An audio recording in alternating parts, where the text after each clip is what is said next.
ఈరోజు మనము మీల్ మేకర్తో పకోడీలు చేసుకుందాం. బయట అంతా చల్లగా ఉంది, వర్షం వస్తుంది, వేడివేడిగా చేసుకుందాం.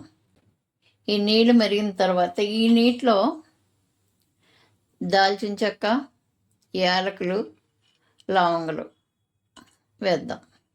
నీళ్ళు మరుగుతున్నాయి కదా, ఇందులో మీల్ మేకర్ వేసేద్దాం. ఇందులో వేసేసి స్టవ్ ఆఫ్ చేసేద్దాం. 10 minutes వరకు అలా ఉంచేద్దాం. ఇప్పుడు ఈ నీళ్ళన్నీ తీసేలా చల్లటి నీళ్ళు వేసి పిండి తీసుకుందాం. ఇలాగా వేడి నీటిలోవి మళ్ళీ చన్నీటిలో వేసి బాగా పిండి తీసుకున్నాను.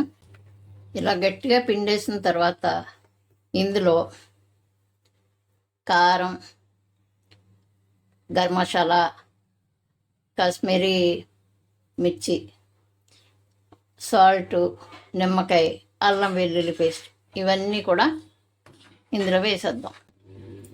ఈ నిమ్మకాయ కూడా పిండుదాం. ఇలా కలిపిన తర్వాత ఇందులో 1 స్పూను వరిపిండి వేస్తున్నా, 2 స్పూన్లు కార్న్ఫ్లోర్ వేసి మళ్ళీ అంతా కలిపేద్దాం.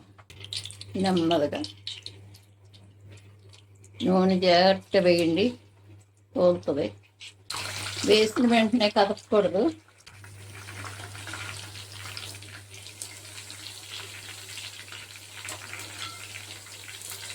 మీల్ మేకర్లో ఉల్లిపాయ ముక్కలు వేసుకొని నిమ్మకాయ పిండుకొని తింటే చాలా టేస్ట్గా ఉంటుంది.